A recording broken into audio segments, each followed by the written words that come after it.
unsur kultur, budaya, tata cara, kehidupan, makanan, pakaian, eh, eh, eh, kereligian, ya, eh, ya segalanya itu, ya, komunitas manusia, ya, kumpulan manusia itu.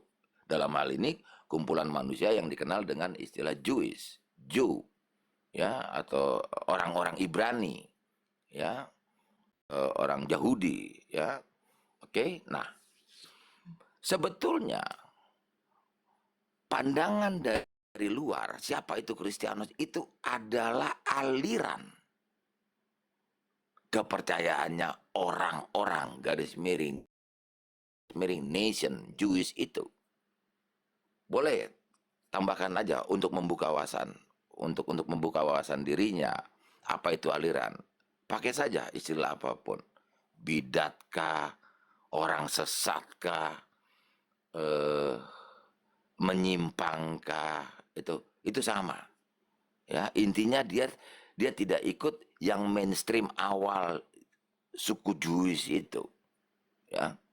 Maka menyimpanglah, ya, atau boleh bilang faksi, ya, faksi dari dalam. Itulah yang diejek Kristianos itu. Nah, saya coba persingkat lagi, nanti di bagian-bagian lainnya kita akan coba breakdownkan setiap kisah-kisah yang kita paparkan di awal ini. Nah, Kristianos itu adalah komunitas lagi. Berbedanya dengan kumpulan manusia-manusia pada hari itu, yang Kristen itu tidak berdasarkan satu etnis. Nah, ini dia bedanya. Ya, dari berbagai etnis. Nanti ada sebabnya kenapa. Ya, karena kehadiran Logos itu nanti untuk seluruh bangsa nantinya, Yesus Kristus itu. Ya, maka itulah posisi Kristen itu. Karena pada hari itu, bahkan sampai sekarang, kereligian itu tetap berkendaraan etnis. Ya. Tapi kereligian Kristen itu tidak berdasarkan etnis. Only satu, only one etnis, tidak. Ya. Jadi begitu kisahnya. Ya. Karena kebetulan di bagian pertama ini kita mau mengetahui tentang kenapa ada istilah Tritunggal. Nah, tadi saya udah gantikan nama SP kan, ya, Sang Pencipta, ya, the Creator itu. Silakan ganti mau pakai apa, YHWH, Yahweh, Yahweh, HLLAH, TUHN, GOD, LORD, boleh silakan aja. Ya, jadi pengetahuan manusia tentang Sang Pencipta yang manusianya etnis Yahudi itu, ya, yang ada titik koordinatnya di tanah Israel itu, dengan kisah-kisahnya nanti, ya, dengan pendapat-pendapat Musa dan para nabi lainnya nanti, yang dikenal catatannya, yang didokumentasikan, yang kita kenal dengan istilah Perjanjian Lama itu. Ya, jangan kejebak di dalam bahasa, ya, karena pakai istilah begitu, ya. Karena dari bahasa-bahasa lain juga tidak menggunakan istilah perjanjian, begitu, ya. Nah, nanti lihat peristiwa, saya loncat, kenapa lahir istilah Tritunggal. Itulah yang disimpulkan di dalam acara yang dikenal dengan council, ya, atau yang di Indonesia kan konsili, rapat, kongres, kumpul-kumpul orang-orang yang sependapat, yang nantinya dikenal dengan orang-orang Kristianos itu, berkumpul untuk menyimpulkan tentang SP itu, Sang Pencipta itu. Ya. Jadi disinilah kebutuhannya istilah baru pada hari itu sebetulnya. Ya, 2000 tahun yang lalu lah kira-kira, ya. Di dalam bahasa Indonesianya adalah Tritunggal atau apapun. Pakai bahasa Mongolian silakan, pakai bahasa Punjab silakan. Ya, Tritunggal, Trinity. Ya.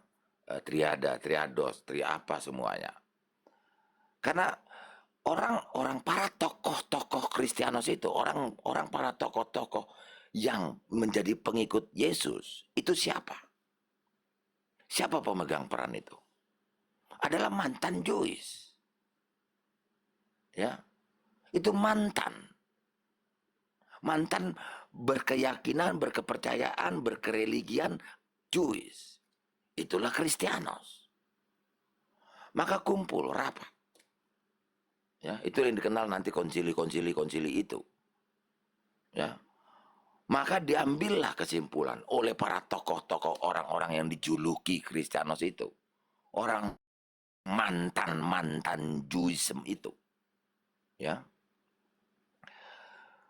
Lahirlah istilah Tritunggal itu. Di mana penjabaran Tritunggal? Nanti silakan lihat yang diistilahkan kredo. Ya. Kita ambil pengakuan iman yang induknya aja dulu. Pengakuan iman Nikea. Itulah yang dilahirkan pada acara konsili itu. Nah, maka pembedaan berpendapat tentang SP Sang Pencipta itu, disitulah poinnya. Karena SP yang satu diklaim juga oleh pihak-pihak lainnya. Itu dia kebutuhan istilah Tritunggal itu. Karena di dalam kereligian Jewish itu juga banyak faksi-faksi. Atau kita pakai bahasa yang gampang aja, istilah aliran, begitu ya. Atau zaman modern sekarang pakai istilah denominasi, oke lah, nggak apa-apa. Memang harus begitu untuk membeda-bedakan satu sama lainnya. Ya, bahkan ada bangsa lain yang mengklaim kenal, akrab, ngerti tentang SP itu, Sang Pencipta itu. Padahal kita sedang membahas tentang SP yang menurut orang-orang Jewish. Berarti kan wajib pendapat Yahudi. Namun diambillah, dicomotlah, dicupliklah. Ya. Tentang SP-nya orang Yahudi dirubah. Pandangannya, pemahamannya dengan etnis lainnya. Garis miring nation lainnya. Ya. Di samping, di luar faksi-faksi yang di dalam tubuh Jewish itu sendiri bahkan. Ya, dirubah. Kisahnya itu. Entah bagaimana dia mengkisahkan dapat terlepas dari akar kisah awal, yaitu orang-orang Yahudi berpendapat tentang Sang Pencipta. Itu dia dasarnya. Oke? Nah, 1001 macam etnis ada, ya. Dan juga 1001 macam pendapat. Artinya kenapa? Minimal pendapat tentang Sang Pencipta itu minimal jumlahnya minimal sejumlah etnis yang ada di dunia. Itu. Ya. Jadi setiap etnis itu mempunyai kereligiannya, keagamaannya. Oke. Kita kembali lagi ke Kristianos. Jadi Kristianos itu akarnya, pondasinya, dasarnya adalah menurut kereligian orang Yahudi. Namun menurut mainstream etnis Yahudi, Kristianos itu menyimpang. Kenapa menyimpang? Itulah timbul ejekan, hei kamu Kristianos. Kan diejek. Dianggap menyimpang. Bidat Yahudi, aliran Yahudi. Sampai rabi-rabinya, ya itu dia. Yesus Kristus itu rabi juga. Diejek-ejek itu. Ya kan? Bahkan nanti kan disalib. Dihukum. Ya. Jadi itu sekte. Kristianos itu sekte, bidat, aliran, menyimpang, pembangkang, apapun itu. Ya, dapat dikenakan kepada pihak Kristianos. Oke? Nah, saya coba persingkat lagi. Jadi, kebutuhan untuk membreakdown itu merinci, memaparkan dengan akurat, dengan presisi, dengan apa itu lengkap lah begitu ya, untuk menerangkan tentang SP itu, sang pencipta itu. Itulah Kristianos melahirkan kesimpulan adalah Tritunggal dengan dasarnya yaitu SP itu, SP garis miring Yehova V garis miring Yehova garis miring Adonai garis miring ALLAH garis miring Tuhan garis miring GOD garis miring LORD, itu Lord, itu apapun pakai bahasanya ya, pakai bahasa Tagalog silakan ya. Nah, jadi disitulah ya kumpulan orang-orang Kristianos rapat, kumpul-kumpul, mengeluarkan pendapatnya tentang SP yang satu itu. SP itu miliknya orang Yahudi loh. Oke. Namun apakah Kristianos itu terlepas dari Yahudi? Apakah Kristianos itu menciptakan SP baru? Jawabannya tidak. Kenapa? Karena orang-orang Kristianos adalah mantan pemeluk iman Jewish. Gitu loh. Ya. Jadi harus berangkat dari ini dulu supaya paham kenapa ada istilah Tritunggal. Sebetulnya nggak butuh kok kita istilah Tritunggal.